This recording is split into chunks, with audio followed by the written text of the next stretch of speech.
श्रीगुरुभ्यो नमः। हरिः ओम।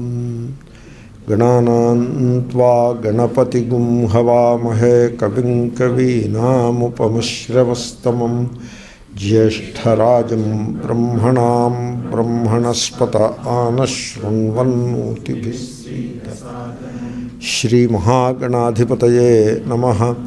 सदाशिवसमारम्भां शङ्कराचार्यमध्यमाम् अस्मदाचार्यपर्यन्तां वन्दे गुरुपरम्पराम्। मिश्रस्य सत्त्वस्य भवन्ति धर्माः त्वमानिताद्या नियमायमाद्याः श्रद्धा च भक्तिश्च मुमुक्षुता च दैवी च संपत्तिरसन्निवृत्तिः। You see, our life starts with tamoguna. Children do only two things: eat and sleep.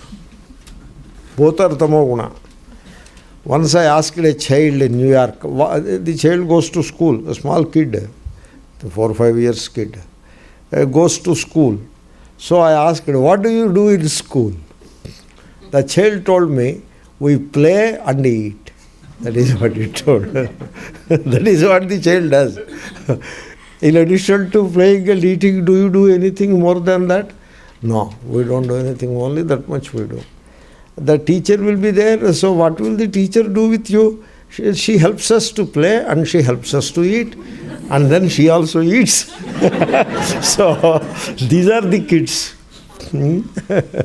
So in the children, they eat and sleep and eat, tamoguna. Then rajoguna comes into life. When we are high school students, there is so much energy and we do all kinds of things which are just not necessary. That is all rajoguna. You see, this cricket, one person will be standing there with a stick in his hand. Somebody will throw a ball and so this man hits it and so run this side, that side and go on counting. What is that? What is the cells in it? Do you see any cells in it? There is. Why should you throw the ball and hit it and run back and forth and count them and then assume that I am better than you, he is better than him? What is all this nonsense it is? But that is how rajoguna is. Samsaris are like that. The aspirations of the samsaris and various activities they undertake to fulfill those aspirations are utterly meaningless. That like this cricket game. That is how samsara is. It is all one long play or playing out of rajoguna. Sattvaguna remains hidden or suppressed. And then the person becomes middle-aged. The blood is not as boiling as it was earlier. And he becomes a little sober. Sattvaguna. Life's experiences start teaching the person lessons, assuming that the person learns lessons. Some people don't learn lessons at all. You see, one gentleman came to me in Hyderabad. I vividly remember. He said, Swamiji, my wife left me and I am alone. So from now onwards I want to stay with, attend classes and all that. I said, okay, please come. So he was in some kind of a distress, and so you ignore all that, you bless her so that she will be happy. You should bless her, so she should be happy, you should not hate her. And then whosoever she is living with now, you bless that guy also. So, but what about the injustice done? That is what he told. Then I told you one principle. The best revenge that you can take against the person who has stolen your wife is to let him keep her.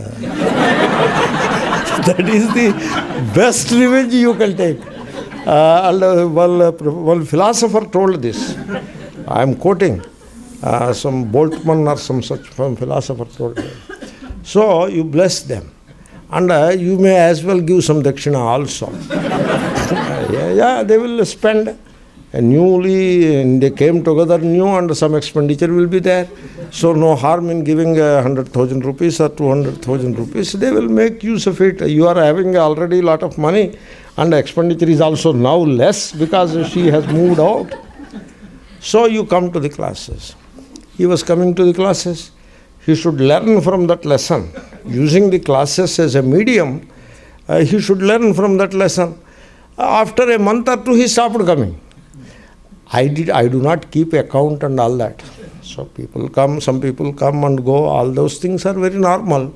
I am not like a headmaster taking attendance and all that. He stopped coming. But I saw him within 4 months, I saw him on the road going on the scooter. And then another woman was sitting behind. Then somebody told me, he is not coming to the classes 11 days. Then I remembered he is not coming. Then somebody told me, Swamiji, he is married again. So, means he is not willing to learn yet. That is the idea. That is not the time to get married. Already age 50, 55, what is there to get married? A young man I can understand. In fact, I would encourage also a young man to get married if he has got such inclination. So people in the middle age at least should learn the value of sattva guna. Rajoguna is out now. Throw it out of the window and bring up sattva guna. As the sattva guna is slowly growing, it is not pure sattva yet. It is mishrasya sattvasya. Mixed sattva. Somewhat adulteration of rajoguna and tamoguna is still there. Pure sattva is the next verse. This is mishra sattva. And if that sattva guna has taken roots in our heart, then what we get is shraddha cha, bhaktischa. Very important things. Shraddha. You see, vishwasa is belief. That is not shraddha. And vishwasa, belief, is not sattva guna. In fact, vishwasa, belief, could be partly rajas and partly tamas. Because it is easier to believe than to know. Knowing is more difficult. Believing is easy. So, that's why people in India, we see it all the time. So, they want to believe in the God-man. They don't want to learn anything from the God-man. Because if they start learning a process with the God-man, the so-called God-man, then soon they give up that God-man because there is nothing to learn from him. And the God-man will find it difficult to handle these guys because he has to teach them. They are eager to learn. And so he has to fulfill their aspiration. And so he can't do that. He can do bhajan. He can show some tricks here and there. And he will do a lot of elaborate rituals. That is all he can do. All of it is rajoguna. There is no sattva in it. Sattva is learning. And if you want to learn, then you must have sattva. And your guru should have sattva. Otherwise you will not go around him anymore. Therefore, it is easy to follow than to realize. Following is easy. Suppose you want to do a ritual. So, normally you wear pant and shirt. That day, on the ritual day, this is silken dhoti you wear and sit. Normally you don't put any bhasma, etc. But that day you put some bhasma and sit there along with the wife. Then he says, hold the nose. That is what the command he gives. And so you hold the nose. Very easy, hold the nose. Now you hold the ear. Okay, you hold the ear. So sit. Okay, sit. Get up, get up. Easy. What is there in it? So, easy to follow. Difficult to realize the truth. Creativity is not easy. So people take the easy one. And vishwasa, that is what vishwasa is belief. Shraddha is not belief. I find it difficult to translate the word shraddha, but we will explain it. So Vishwasa is belief. Believing is easy, very easy to believe. No effort is required. And effort is, you see, people are lazy. The laziness is of two kinds. The physical laziness, you don't want to get up. Couch potato watching the TV. This is the physical laziness. He will be eating potato chips and watching the TV, changing the channel, and he will be sitting in the sofa. The sofa is so soft that he just goes into the sofa. It covers him from all sides. So now he will be watching. That is tamoguna. Then rajoguna is some activity. And vishwasa, you believe. So he asks you to do some ritual, you will do the ritual. So nowadays your stock, this stock is coming, your stock is low, therefore this stock market is also low. The person's stock is low. The planets, whatever, another kind of stock it is. It is a bit on the lower side, and therefore the stock market is low for him. Therefore he says, you do this puja. Some Rahu puja you do, Ketu puja you do, like that he will say. This person, it is not easy to do that puja. It is not easy. If you start morning 7 o'clock, it will pull on up to 1 o'clock or 2 o'clock. By 2 o'clock, if you have some food, you are lucky. That is the puja, so elaborate. And he will do all that. He will spend a lot of money and he will do all that. Rajoguna, Vishwasa, Tamoguna. Tamoguna is intellectual laziness. He doesn't want to know anything. You tell me what to do. I want the result. Result is all I want. My stock should go up. The spiritual stock, if it goes up, then the actual stock, money stock also will go up. I will be happy. That is all, the result is all that I want. I don't want how you will accomplish all those details, you take care. I will give your dakshina to you. The details you take care. You tell me, what should I do? Hold the nose. Okay, hold the nose. After he will say something, he will say, like some Krishna Paksha or Shukla Paksha, Tithau, all those things he will say. Now bolo, mama bolo. Bol diya. Now you just sit there. Now sit up, get up and go round 3 times. Okay, get up and go round 3 times. Details are you take care. And I will follow you tell me what to do, I will follow. Why should I, what is the meaning of mama? He doesn't ask. He doesn't know what is the meaning of mama. Nose, why should you hold the nose? He doesn't know why should you hold nose. Probably Purohit also doesn't know why he is holding the nose. God knows. It is all one sad saga of ignorance and tamoguna. And rajoguna, because they want result. That is all rajoguna. So, the rajoguna and tamoguna, they promote vishwasa, belief. They won't promote learning, inquiry, they won't promote. It is the sattva guna that promotes learning and inquiry. And the quality of rajoguna and tamoguna are vishwasa. In contrast to that, the quality that corresponds to sattva guna is shraddha. Some vishwasa should be there. I am not altogether dismissing it. I am just comparing and contrasting. It is a mishra, you know. Some vishwasa should be there, following some sattva, some rajas and tamas. But shraddha must be kindled in the heart. Jvalanta shraddha. Shraddha is not certainly belief. Shraddha is you have intense enthusiasm to know. There comes shraddha. Shraddha. Shraddha. That is the word shraddha. Dakara, dhakara. Dha. So, dha is dharana poshana. That is the dha. Shrad. What is shrad? Shraditi satyanama. That is shrad. We have Shraddha Suktam book, which we are planning to give in the Prasada. In that there is a Shraddha Suktam in Rigveda. So, Shraddhaya Satyamapyate. Shraditi Satyanama. Shrad means Satyam.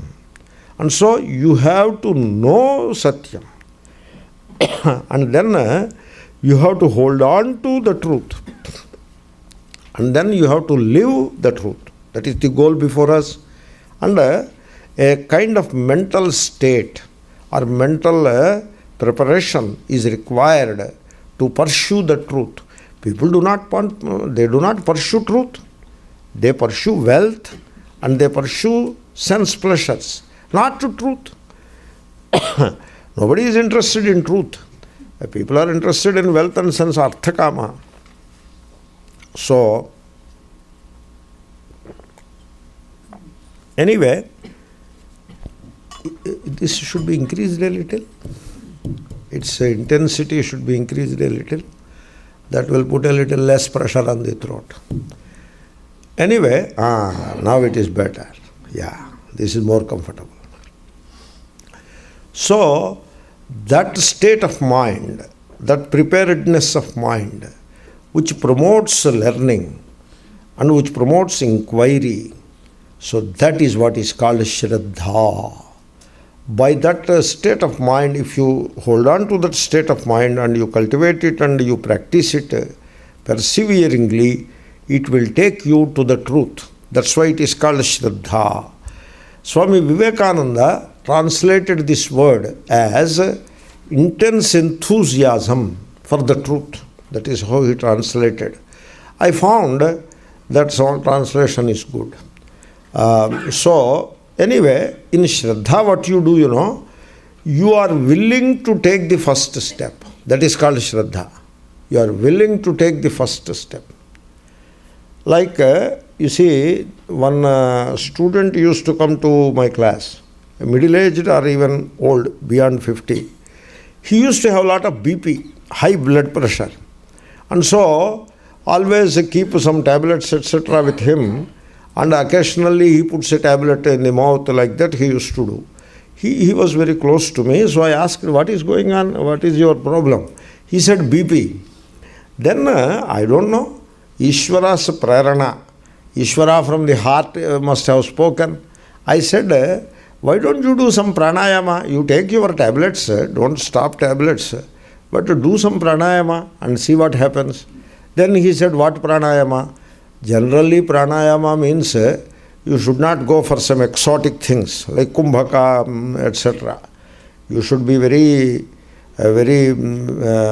circumspect about it. I mean, in the sense that you practice some very basic things. You need not become now a great hatha yogi. This hatha yoga is a problem. So we don't want to become hatha yogis and all that. So pranayama means now there is a pranayama called Sarala Pranayama. That is its name.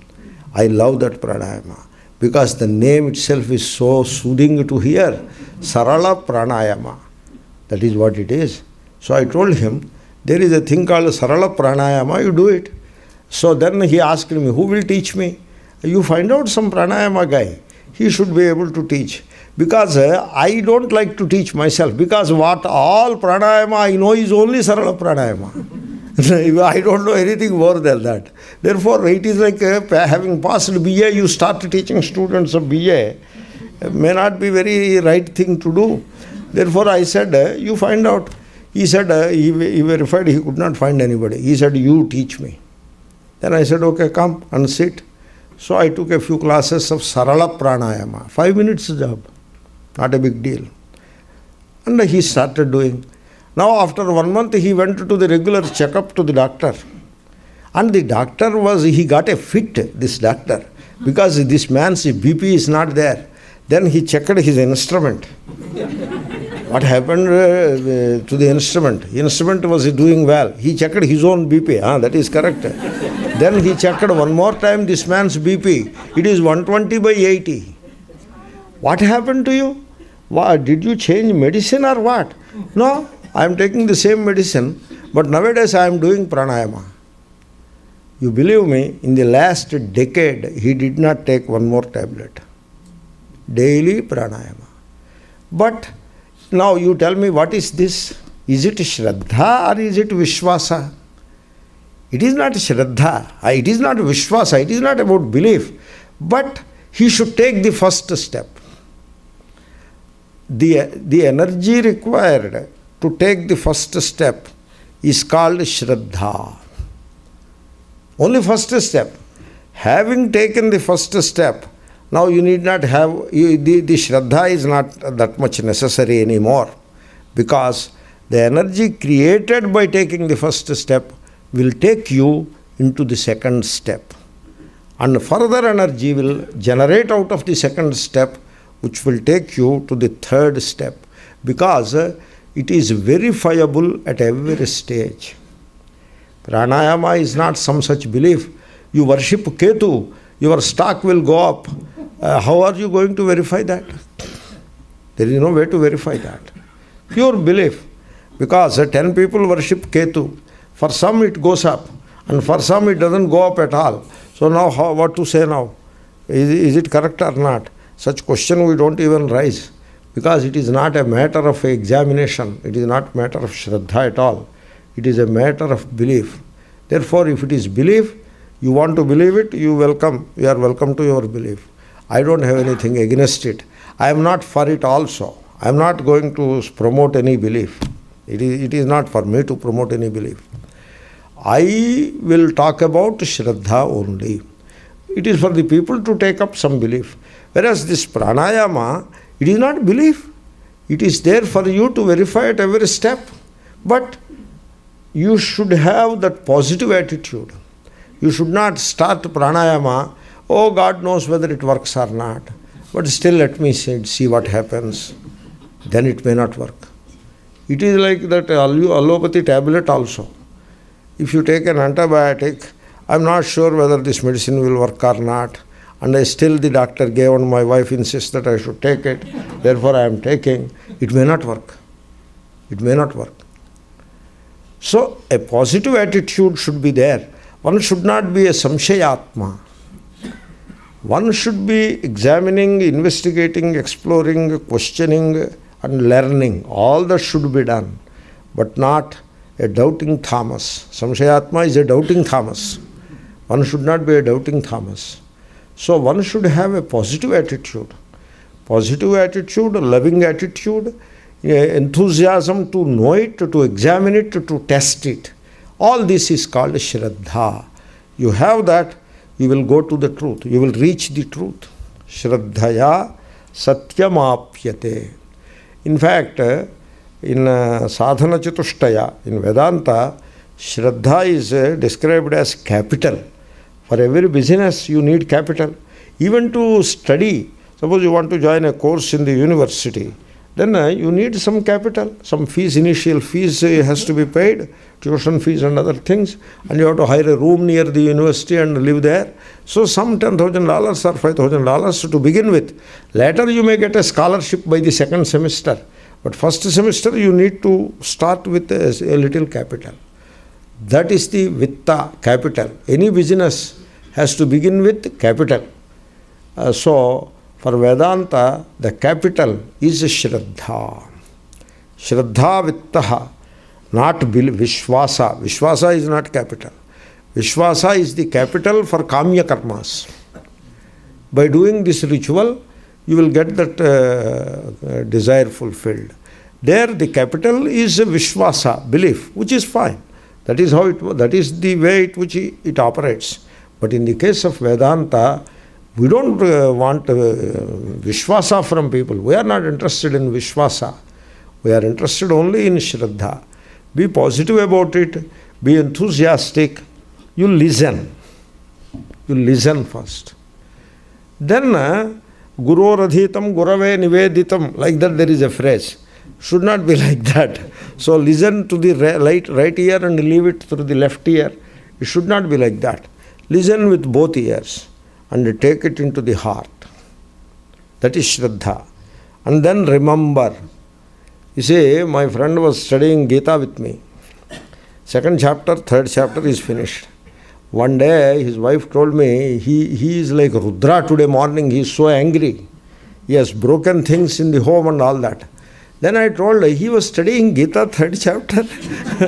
So, Kama esha, Krodha esha, Rajoguna samudbhavaha, Mahashano Mahapapma.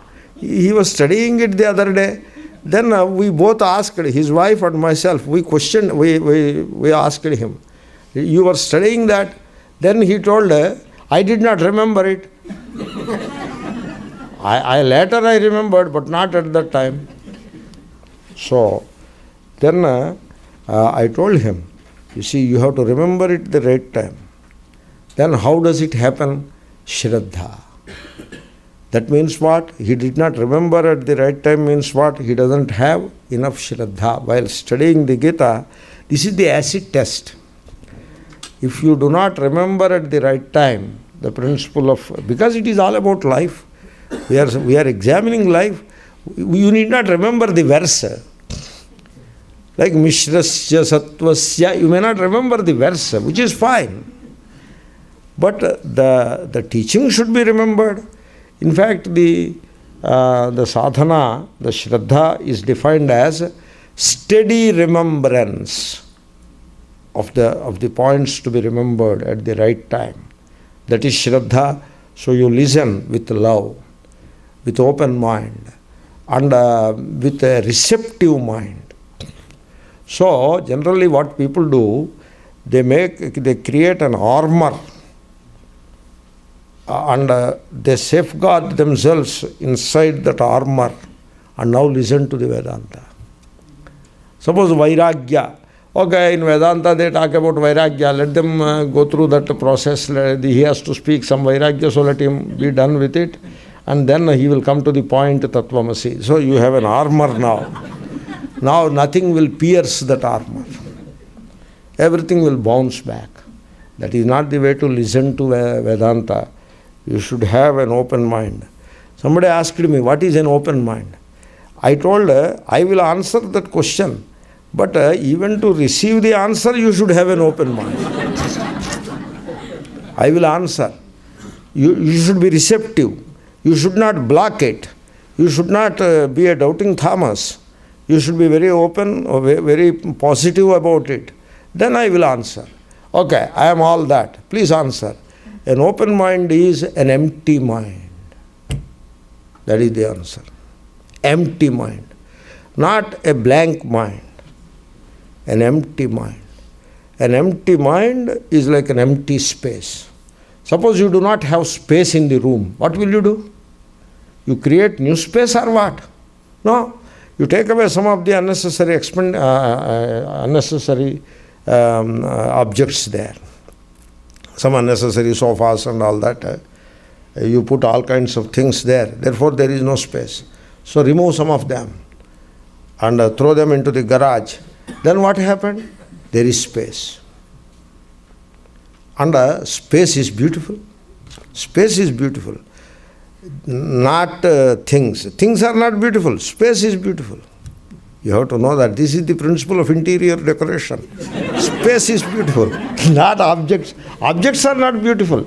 Objects, they clutter. They impede. They impede your movement around. And they make you fall also sometimes. Objects are not beautiful. Space is beautiful. An empty mind is a beautiful mind. It is now you can use that space the way you like. So have an empty mind and then listen and then remember and then you ponder over what is said. Ponder over that. Suppose somebody says, I say these things so often and so emphatically, I say, you may make millions, but still you cannot be happy with riches. Riches and happiness, they are two different things. I say it so emphatically, but you may not gulp it down as such, or you may not even reject it out of hand. You may have to ponder over that. What is the meaning? Artham anartham bhavaya nityam, Shankara.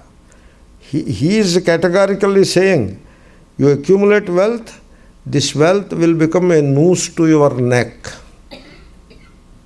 It will be the noose by which you will be hanged. That is how he is saying. So he is categorically saying something similar to that. I have put it in a particular idiomatic language, but that is what he is saying. Now, you should not dismiss it out of hand. Oh, these were Swamis say like that, but when it comes to Dakshina, they collect it well. But they say, so wealth is not good for you, so give all of that, I will take care. So these people say like that. So you may not dismiss it out of hand. You ponder over it. What could be the spirit of what he is saying? What could be the spirit of the Shastra? So, and then you visualize. Suppose I accumulate $1 million, suppose. Then what will happen? How things change around me. I will start living in much more luxurious surroundings, certain, no doubt about it. Now I am living around, the surroundings around me are a bit modest, but once I have $1 million, the surroundings will be luxurious. The wallpaper will be glittering, as if it means something. So wallpaper. I never knew that there is a paper for the wall also. I thought there is only a wall. But then I came to know that there is a paper, wallpaper, with the decorated and all that. So you will be living in more luxurious surroundings, okay? Then what will happen to your heart? So, possessions create anxiety, such as their safeguarding. Safeguarding possessions is not easy. That creates anxiety. Then utilization. Suppose you purchase a sports car and it is sitting in the garage. And you get anxious, it has to be put to use, take it out and run it a kilometer or two, minimum. Otherwise it gets rusted. So it has to be utilized. Suppose you purchase a $100,000 worth of diamond necklace. Then you have to put it in the neck and go to some party. Otherwise, what will you do with it? You cannot use it while cooking food. So, you see, I knew a lady, she was a very good friend of mine. I knew her very well in New York. So, very rich family, and she has a diamond necklace worth $200,000. Now, if she has to go somewhere with that in the neck, she must have some private security people safeguarding her, this side, at least 2 of them. You have to engage the security agency. They will send 2 of them. They wear some nice coats and all that. They will have guns and all that. They will not stand around you. They will be standing at a reasonable distance. Nobody will be able to recognize that they are your bodyguards. Not like in India. In India, the minister is coming. You cannot see his face because there are 6 black, they are black dressed with guns like this. They are all around this minister. That should not be the way to safeguard the person. This is what I could not understand. You know what, I am jumping from one thing to the other. You know what happened in Rayalaseema? We have a place called Rayalaseema, where faction fights and gun fights are a daily occurrence. Nothing big deal about it. So this minister came down in Anantapuram railway station. The train came at morning 7. First 3 bodyguards, black cat commandos, with black dress and gun ready. 3 of them got down. Then the minister got down, and 3 more got down. This is the assembly. It all moves together. Then the opponents, they brought this much chili powder. And some 5 kgs of chili powder they sprinkled on all these 7 fellows. And the black cat commandos are neutralized. They killed the minister. They just shot him dead and walked away. What kind of safeguarding it is? Amazing. Anyway, so this lady, she has to engage 2 of them. Not like this. They will be at a respectable distance, and so she goes to the party. And that became a very difficult situation because they charge a lot of money. So now what she did is, she got a duplicate maid. For this diamond necklace, a duplicate is prepared. It will look exactly like the original, no doubt about it. You cannot separate the two. And original is put in the bank locker, and she puts this duplicate and goes to the party. Kya bolu bhai? What to the people, rich people's problems? It is craziness, I tell you. So riches make people anxious, and anxiety in safeguarding them, anxiety in their utilization. Then you may say, suppose you don't possess anything, what will happen? There will be no anxiety whatsoever. That is the truth. No anxiety. And getting rid of possessions, divestment of possessions is highest happiness. Now, this is what I said. You may dismiss it. Oh, this Swami talks like that. You may dismiss it. Swami TV talks like that. It is already there. And so you can dismiss it. But if you have Shraddha, I request you may not dismiss it. You may like to visualize. I have done the visualization on your behalf until now. This is how you visualize. I was visualizing. That is my Shraddha. I have Shraddha, therefore I am visualizing. Then you put it to test. You test it. It is meant for testing. Suppose I say you are Asanga. Asango hyayam purushaha. That is the class. Asanga, you are not attached to anything. No, our problem is attachment. You assume like that. You think that you are attached. You test it. I am telling you. You test it. You are Asanga. You test it. You look into yourself and ask, am I really attached to this blessed thing? Some ornament or some possession. Am I really attached? Some silly car, a costly car. You ask the question to yourself, am I really attached? Arey bhai, you have to deceive yourself that you are attached. And there is some coziness, some silly comfort in that self-deception. And we are habituated to in the practice of self-deception. And therefore it appears that we are attached. If you are willing to break asunder this self-deception, and if you are willing to look at your heart with an open mind, with an incisive look, in a meditative way, you will know that you are not attached to anything. You are like space. You are imagining that you are attached. Suppose I lost my purse. I feel sad. Then I look into my heart. What is this purse? Did I come into this world with this purse? And will I take it along with me while going away from here? What is this purse? Okay, gone. Gone is gone. Am I going to die out of hunger because I lost this purse? Suppose you look into it like that. Then you will say, Arey chalne do. You are not attached. You assume that you are attached. It is a habitual self-deception that we are samsaris, we are attached, etc. I am telling you, asango yayam purushaha, you are not attached. Now Shraddha demands, Shraddha is that which makes you put that principle to test. You put it to test and see whether you can experience that asangata, whether you can experience. Suppose he is with me all these years, now he has left me. Okay. So shall I die out of it? No, I am still alive. I am still alive. They make promises, without you I will die. But without that person he is happily living. He is living all right. It is all like that. So we are not attached. We are asanga. Only thing is, Shraddha demands that you have to put this asangata to test and you have to apply it in your daily life. Vedanta, it is Anusthana Vedanta.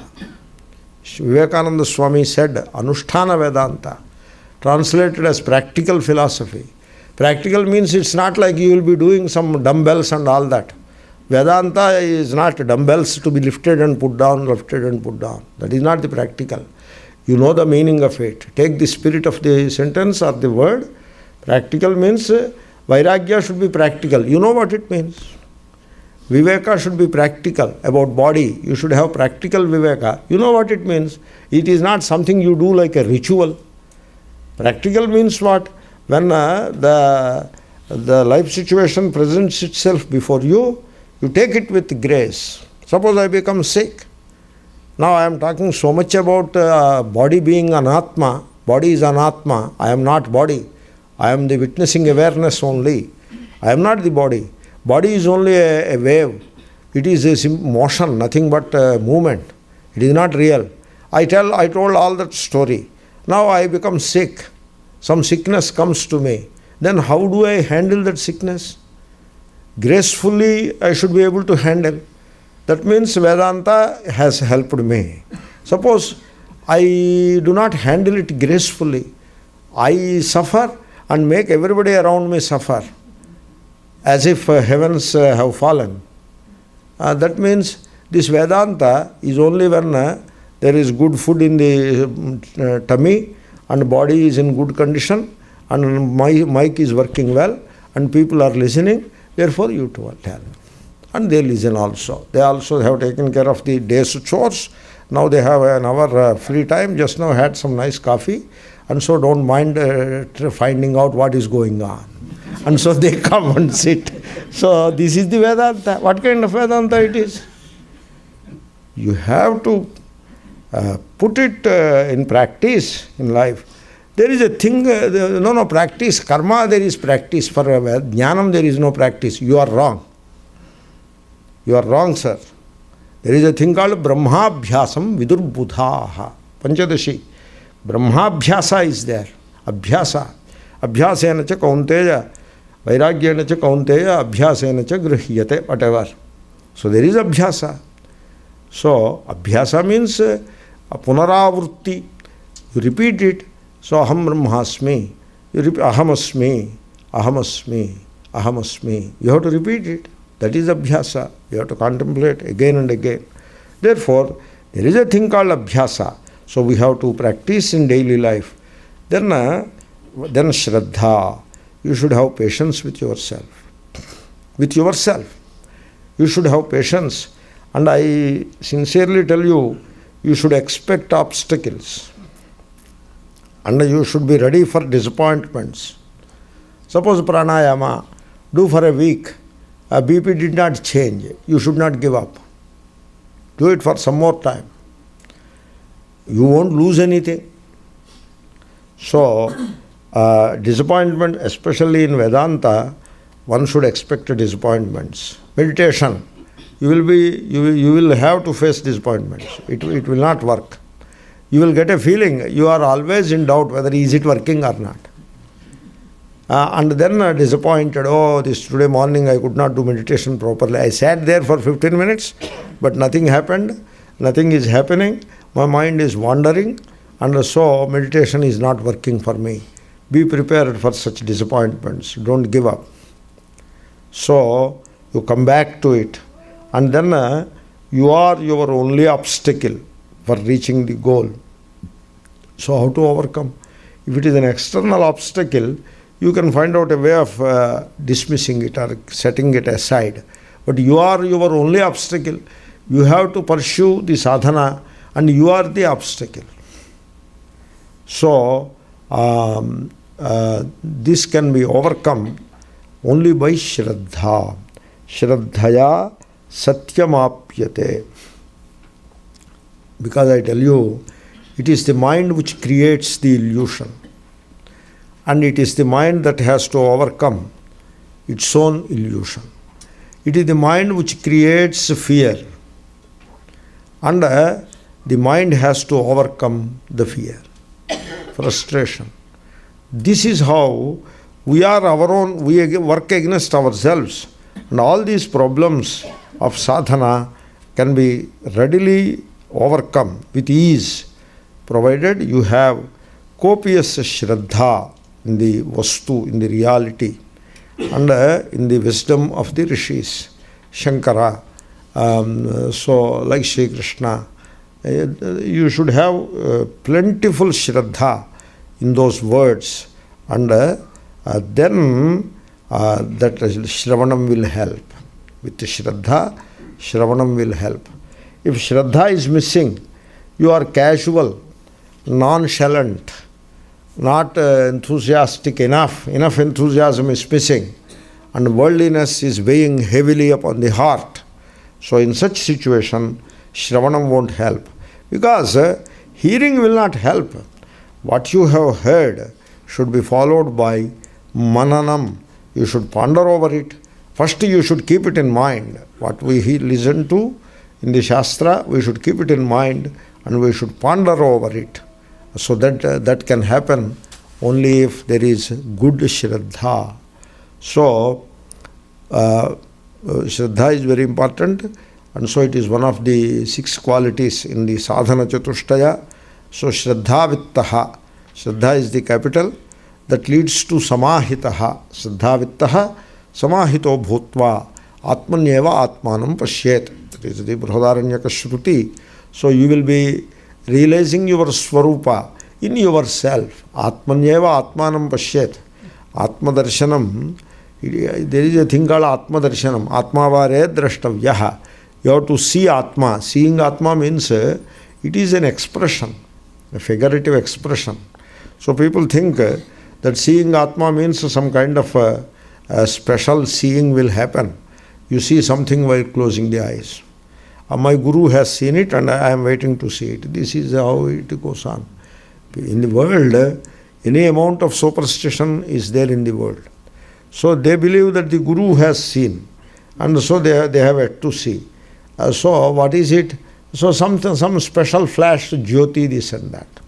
So these things, they are very misleading and quite often very pathetic also, very sorrowful. People are put on a wrong track and they go after that. So very painful it is. You see, this is how it works. I don't know why it works like that. There is a Jyoti Darshanam.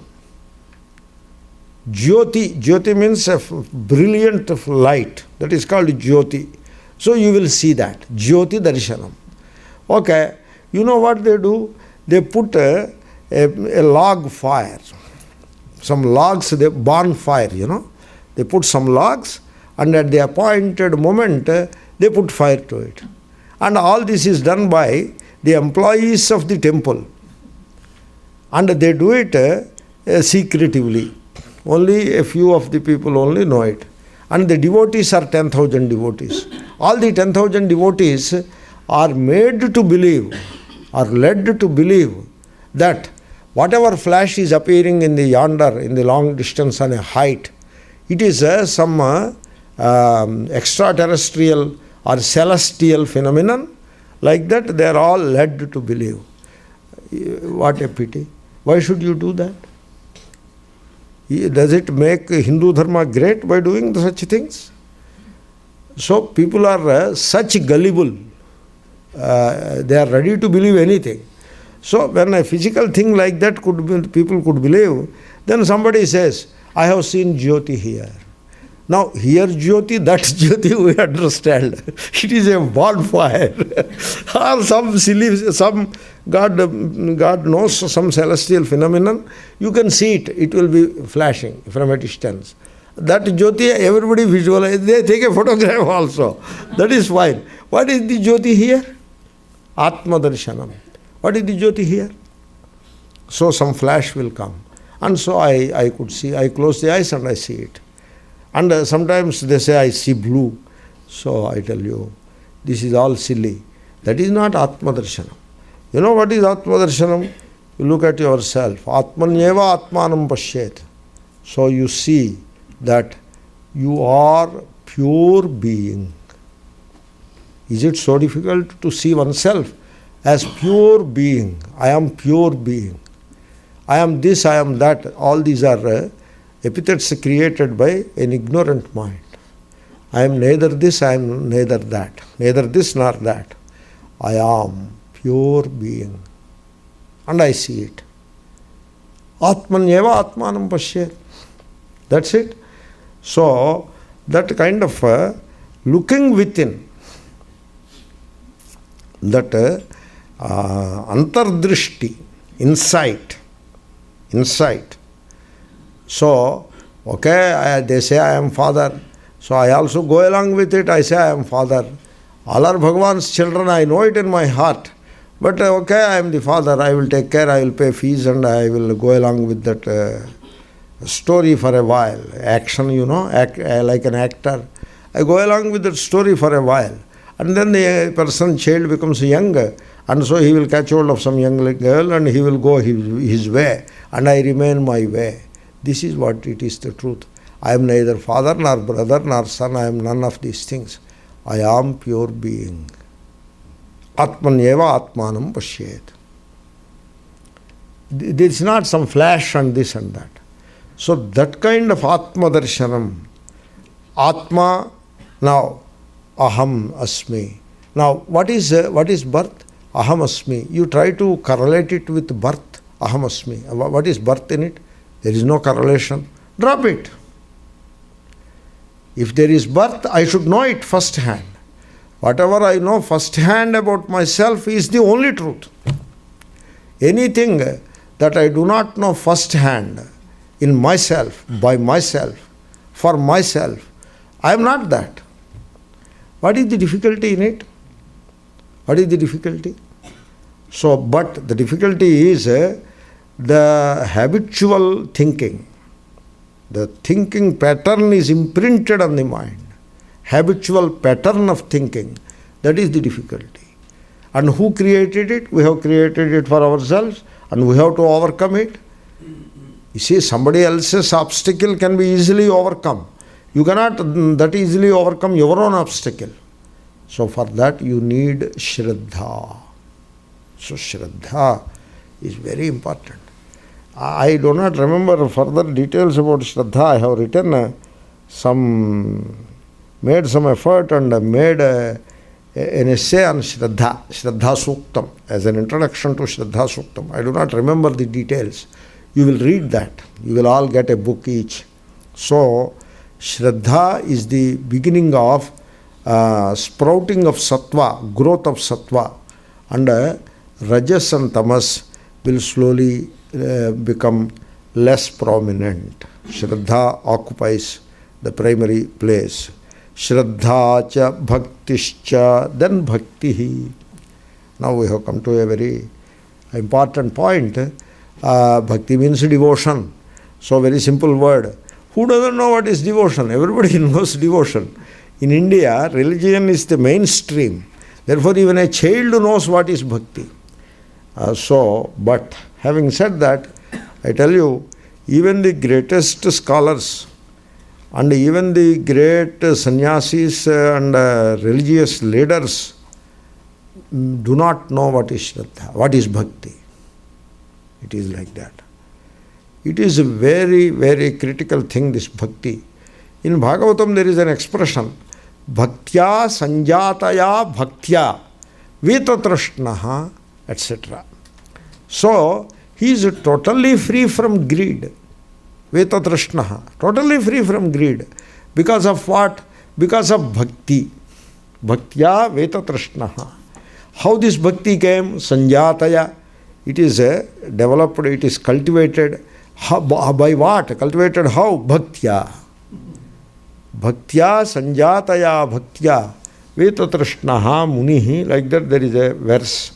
So, the bhakti is of two kinds. Apara bhakti, para bhakti. Apara bhakti you practice, it takes you to para bhakti. That will make you free from all greed, all attachment, and you are now a free, liberated soul. So, the apara bhakti means para bhakti is supreme bhakti. If para is supreme, then apara becomes what? So, inferior, right? Superior, you call it superior so that it sounds correctly. Para bhakti is superior kind, and so apara bhakti is inferior kind. So, you practice the second rate bhakti, apara, let us call it apara bhakti, sounds good. The second rate, inferior, those words do not sound well. So, you don't feel good about it. Suppose you are doing some bhakti, I come and say it is inferior. You do not feel good about it. Suppose I say apara bhakti hoko, something.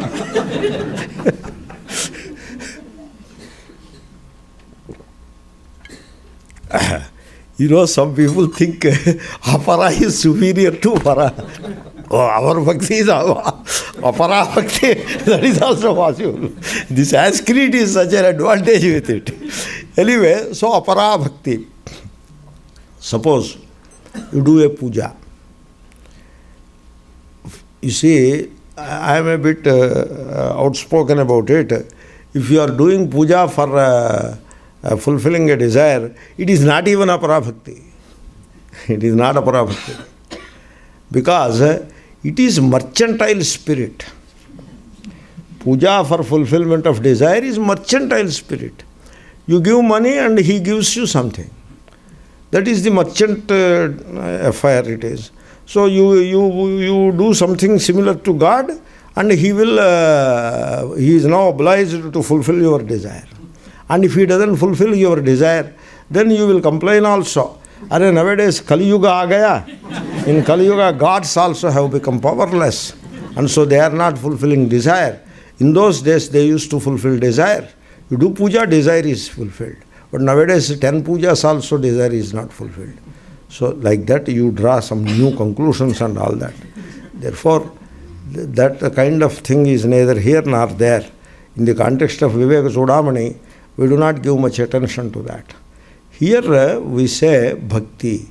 Daily you wake up and you pray to the rising sun, or you light a lamp at a photo, or at a murti, you offer a flower, or light a lamp, do some puja, and that you do, like you take breakfast, or you take food, or you take bath. You do not expect some special rewards for taking bath. You do it as a nitya karma. Similarly, propitiating to Ishvara in the form of the sun, or in the form of some altar that is we have arranged in the home, Shiva or Vishnu or whatever. So that kind of a propitiation is a daily ritual. Nitya karma it is. And we don't do nitya karma all the time seeking rewards. Like mother feeds children, she cooks and gives food to the children. She is not all the time thinking these people will grow and then take care of me. She doesn't think they may not take care also. That is neither here nor there. She does it out of love, not seeking, not all the time calculating how much is coming, how much is going. So, this kind of calculating buddhi should be kept aside and do it with love. That love, I love to do it. For what? I don't know. I don't know for what.